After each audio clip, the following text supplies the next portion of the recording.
ઓમ શ્રી ગણેશાય નમઃ. જય શ્રી કૃષ્ણ મિત્રો. ઇન્દિરા એકાદશી ક્યારે છે? 27 તારીખે કે 28 તારીખ સપ્ટેમ્બરમાં? તો આપણે આ વિશે માહિતી જાણીશું. સાથે સાથે આ ઇન્દિરા એકાદશીનું મહાત્મ્ય શું છે, આ કરવાથી શું ફળ મળે છે અને આ એકાદશીનું પાલન કેવી રીતે કરવું, આ બધું જ આપણે આ વિડીયોમાં સાંભળીશું. તો મિત્રો, વિડીયો પૂરો અંત સુધી જોજો અને વિડીયો સારો લાગે તો લાઈક અને શેર પણ જરૂર કરજો. ઓમ નમો ભગવતે વાસુદેવાય. સંત તુકારામજી મહારાજ કહે છે કે એકાદશી માત્ર વ્રત નથી, પરંતુ વૈકુંઠ ધામ જવાનો રાજમાર્ગ છે. જે પ્રકારે વૃક્ષના થડને સારી રીતે જળથી સિંચીને તેની ડાળીઓ, શાખા, ઉપશાખા, પાંદડા, ફૂલ વગેરે બધા જ તૃપ્ત થાય છે, અને જે પ્રકારે આહાર ભોજન ગ્રહણ કરીને શરીરની સમસ્ત ઇન્દ્રિયોને તૃપ્તિ અને પુષ્ટિ મળે છે, એવી જ રીતે વ્યક્તિ એકાદશીના દિવસે ભક્તિપૂર્વક શ્રી કૃષ્ણ શ્રી હરિની પૂજા આરાધના કરે તો વ્યક્તિનું મન પણ સંપૂર્ણપણે શુદ્ધ થઈને પરમ સંતોષની અનુભૂતિ કરે છે. વ્યક્તિને કોઈ પણ પ્રકારની અભિલાષા નથી રહેતી, સંતોષ પામે છે. આ ભૌતિક બંધનથી મુક્ત થઈને વ્યક્તિ મોક્ષની પ્રાપ્તિ કરે છે. શ્રીમદ ભાગવતમમાં પણ વર્ણન આવે છે કે સતયુગમાં ધ્યાન દ્વારા, ત્રેતાયુગમાં યજ્ઞ દ્વારા અને દ્વાપર યુગમાં અર્ચન દ્વારા જે ફળ પ્રાપ્ત થાય છે, એ જ ફળ કળિયુગમાં ભગવાન શ્રી હરિના સંકીર્તન દ્વારા પ્રાપ્ત થાય છે. તેમના પવિત્ર નામનું ઉચ્ચારણ કરવા માત્રથી પ્રાપ્ત થાય છે. અને કળિયુગમાં એકાદશીની તિથિથી વધીને બીજો કોઈ દિવસ નથી. આ દિવસે જે પણ કીર્તન, જપ, દાન કરીએ છીએ તો એનું ફળ આપણને અનેક ગણું વધારે મળે છે. કેમ કે એકાદશી પરમ પુરુષોત્તમ શ્રી હરિની પ્રિય તિથિ છે. પરમ પાવન એકાદશીની તિથિ શ્રી કૃષ્ણ સ્મરણનો શ્રેષ્ઠ અવસર છે, જે દરેક માસમાં સુદ પક્ષ અને વદ પક્ષના 11મી તિથિના દિવસે આવે છે. આ દિવસે બધા ભક્ત ઉપવાસ કરીને નિરંતર ભગવાનના મહિમાના ગુણગાન ગાય છે, અને આ પ્રકારે પૂરા ભક્તિ ભાવથી ભગવાન શ્રી કૃષ્ણની લીલા કથા કે શ્રી હરિના કોઈ પણ અવતારની રૂપની કથા, લીલા કથાઓ સાંભળીને, જપ કરીને, મંત્ર જાપ કરીને આધ્યાત્મિક જગતમાં પ્રગતિ કરવાની કોશિશ કરે છે. જેના પુણ્ય ફળથી વ્યક્તિના આ જન્મની સાથે બધા જ આગળના કેટલાય જન્મના પાપ નષ્ટ થઈ જાય છે અને વૈકુંઠ જવાનો અધિકારી બની જાય છે. અને આવી પરમ પાવન એકાદશી ભાદરવા મહિનાની વદ પક્ષની એકાદશી ઇન્દિરા એકાદશી છે, જે જલ્દી જ આવી રહી છે. અને આ એકાદશીનું પાલન કરવાથી વ્યક્તિ તેની સાથે સાથે તેના પૂર્વ અને ભવિષ્યની બધી જ પેઢીઓનો ઉદ્ધાર કરી શકે છે. આ પિતૃપક્ષની વિશેષ એકાદશી છે, અને ચાતુર્માસના પવિત્ર સમયમાં આવનારી આ ઇન્દિરા એકાદશીના વિષયમાં કહેવાયું છે કે જે પણ વ્યક્તિ આ એકાદશી તિથિનું પાલન કરે છે, એના પોતાના તો બધા જ પાપ નષ્ટ થઈ જ જાય છે, પણ આ એકાદશીના પાલનથી અર્જિત કરેલા પુણ્યથી વ્યક્તિ તેના પૂર્વજો અને પિતૃઓને પણ ઉચ્ચ ગતિ પ્રદાન કરી શકે છે. ઇન્દિરા એકાદશી એટલા માટે પણ વિશેષ છે કેમ કે આ પિતૃપક્ષમાં આવવાવાળી એકાદશી તિથિ છે. જો તમે તમારા પિતૃઓના ઉદ્ધાર માટે કોઈ વિશેષ કાર્ય કરવા માંગો છો તો તમારે આ ઇન્દિરા એકાદશીનું પાલન જરૂર કરવું જોઈએ. આ ઇન્દિરા એકાદશીનું પાલન કરી આના ફળને જો તમે તમારા પિતૃઓને અર્પણ કરો છો તો તેનાથી મોટું પુણ્ય પિતૃઓ માટે બીજું કોઈ ન હોઈ શકે. તો ચાલો જાણીએ કે આ વખતે આ ઇન્દિરા એકાદશી ક્યારે છે અને આનું પાલન આપણે કેવી રીતે કરવું જોઈએ. તો આ વખતે ભાદરવા માસમાં વદ પક્ષમાં આવનારી ઇન્દિરા એકાદશીની તિથિ આવે છે 28 સપ્ટેમ્બર 2024 શનિવારના દિવસે. આ દિવસે બ્રહ્મ મુહૂર્તનો સમય છે સવારે 4 વાગ્યાથી 42 મિનિટનો, અને સવારે સૂર્યોદયનો સમય થશે 6 વાગ્યાને 18 મિનિટે.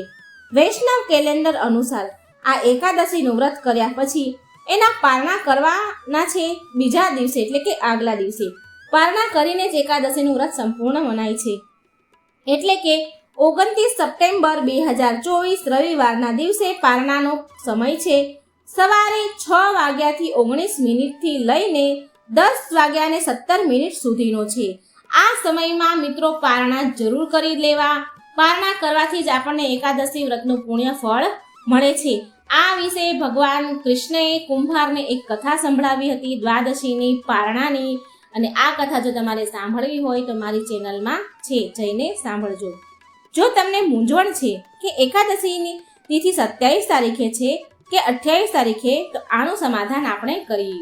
વાસ્તવમાં એકાદશી તિથિનો સમય શરૂ થઈ રહ્યો છે 27 સપ્ટેમ્બર 2024 શનિવારે બપોરે 1:20 અને તિથિ પૂર્ણ થાય છે 11ની 28 સપ્ટેમ્બર 2024 શનિવારે બપોરે 2:49.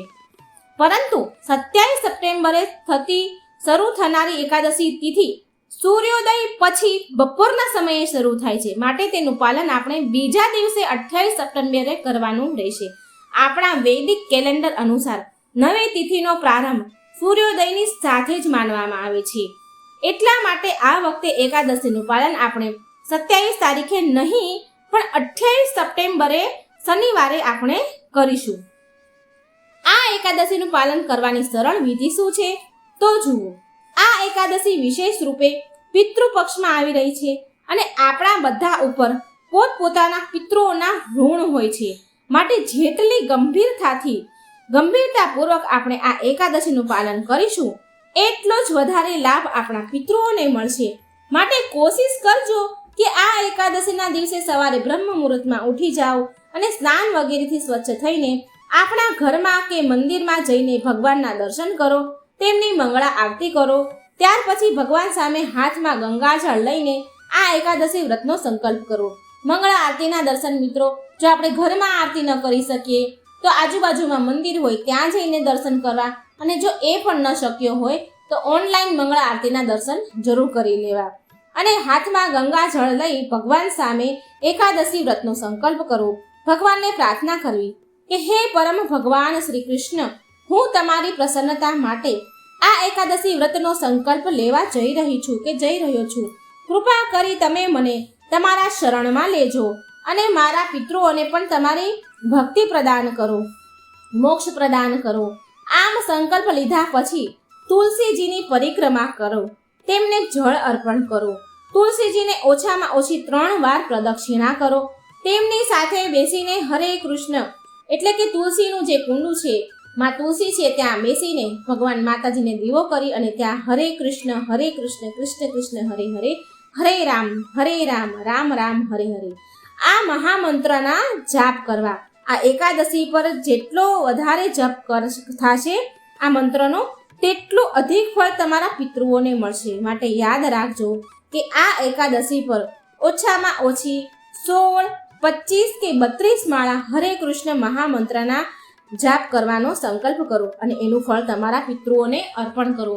આવો અવસર મિત્રો ખોશો નહીં. જેટલી તમારાથી બને એટલી શક્તિથી આ મંત્ર જાપ કરી અને પિતૃને અર્પણ કરો. આખા દિવસ દરમિયાન તમે શ્રીમદ ભાગવતમ કે ભાગવત ગીતાનું અધ્યયન કે સાંભળો કે વાંચો. આ દિવસે તમે ભગવદ્ ગીતાનો 15મો અધ્યાય વાંચી શકો છો. શ્રીમદમ ભાગવત ગીતાથી વામન દેવની કથા તમે સાંભળી શકો છો. અને વામન દેવની શ્રી હરિના અવતારની કથા મિત્રો મારી ચેનલમાં પણ છે, તમે ત્યાં જઈને પણ સાંભળી શકો છો. આ દિવસે કથાઓ સાંભળવાનું ખૂબ વિશેષ મહત્વ હોય છે. ભગવાન પ્રસન્ન થાય છે. એકાદશીના દિવસે આપણે વ્રતનું પાલન કરીએ છીએ. આ દિવસે આપણે કોઈ પણ પ્રકારના અન્નથી બનેલા પદાર્થનું સેવન નથી કરતા, જેમ કે ઘઉં, દાળ, ચોખા, ચણા, જુવાર, બાજરી, મકાઈ વગેરે જાતના જો અનાજ આપણે નથી ખાતા. અમુક લોકો એકાદશીના દિવસે સંપૂર્ણ નિર્જળા ઉપવાસ કરે છે, તો અમુક લોકો દૂધ, ફળ, જળ ખાઈને ઉપવાસ કરે છે, અને અમુક લોકો એકાદશી પ્રસાદ ખાઈને ઉપવાસ કરે છે.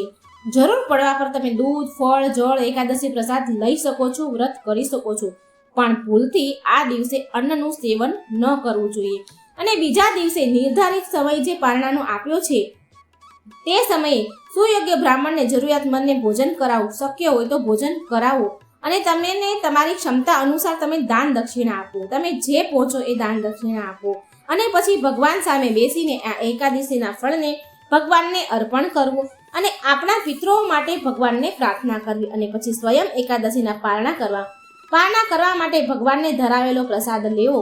અને આ પ્રકારે ઇન્દારા એકાદશીનું સંપૂર્ણપણે પાલન કરવાથી જો કોઈ પૂર્વજોનું અકાળ મૃત્યુ થયું હોય કે તેને અવાંછિત યોનિ મળી હોય તો તેનો મોક્ષ આ એકાદશીના પાલનથી થઈ શકે છે. આ અનેરો અવસર છે આપણા પિતૃઓને મોક્ષ પ્રદાન કરવાનો. તો આ દિવસે પાલન કરી વ્રતનું અને આપણે આ એકાદશીનું ફળ આપણા પિતૃઓને અર્પણ કરીએ અને એમને મોક્ષ પ્રદાન કરીએ. આ શ્રાદ્ધ પક્ષ ચાલી રહ્યો છે તો એક વાતનું ધ્યાન રાખો કે એકાદશીના દિવસે કોઈની શ્રાદ્ધ ક્રિયા કરવામાં નથી આવતી. ભલે તમારા પિતૃનું મૃત્યુ એકાદશીના દિવસે કેમ ન થયું હોય છતાં પણ તેની તર્પણ ક્રિયા શ્રાદ્ધ ક્રિયા એકાદશીના દિવસે ક્યારેય કરવી ન જોઈએ. કેમ કે પિતૃગણ એકાદશીના દિવસે અન્નયુક્ત ભોજન નથી લેતા. માટે જો તમારા પિતૃઓનું મૃત્યુ એકાદશીના દિવસે થયું છે તો તેનું શ્રાદ્ધ તર્પણ ક્રિયા દ્વાદશીના એટલે કે બીજા દિવસે કરવું જોઈએ. આ એકાદશીના વિષયમાં એક સુંદર પૌરાણિક કથા પણ આવે છે. તે સાંભળવા માટે મિત્રો તમે આ ચેનલને સબસ્ક્રાઇબ કરજો. નોટિફિકેશન બટન બેલ આઇકોનનું બટન ઓન જરૂર કરજો, જેથી હું એકાદશી વ્રતની વાર્તા મૂકું તો એ વિડીયો તમારા સુધી તરત જ પહોંચી જાય. જો કોઈ એકાદશી પાલનનો અનાદર કરે છે ને તો તેને આધ્યાત્મિક જીવનનો નાશ થાય છે. એકાદશી તિથિ ભક્તિ પ્રદાન કરવા વાળી દેવી છે. એનું પાલન કરીને આપણે ભગવાનનું શરણું મળે છે. તો ચાલો તૈયાર થઈ જાઓ આ વિશેષ પિતૃપક્ષમાં આવનારી ઇન્દિરા એકાદશીનું પાલન કરવા, જેના કરવાથી આપણે આપણા પિતૃઓને જન્મ મરણના બંધનમાંથી મુક્ત કરાવી શકીએ. જય શ્રી કૃષ્ણ. રાધે રાધે. મિત્રો, વિડીયો સારો લાગે તો લાઈક અને શેર જરૂર કરજો. આ એકાદશીની માહિતી બીજા લોકો સુધી જરૂર પહોંચાડજો અને આ ચેનલને સબસ્ક્રાઇબ કરવાનું ભૂલશો નહીં. જય શ્રી કૃષ્ણ. રાધે રાધે. Thank you.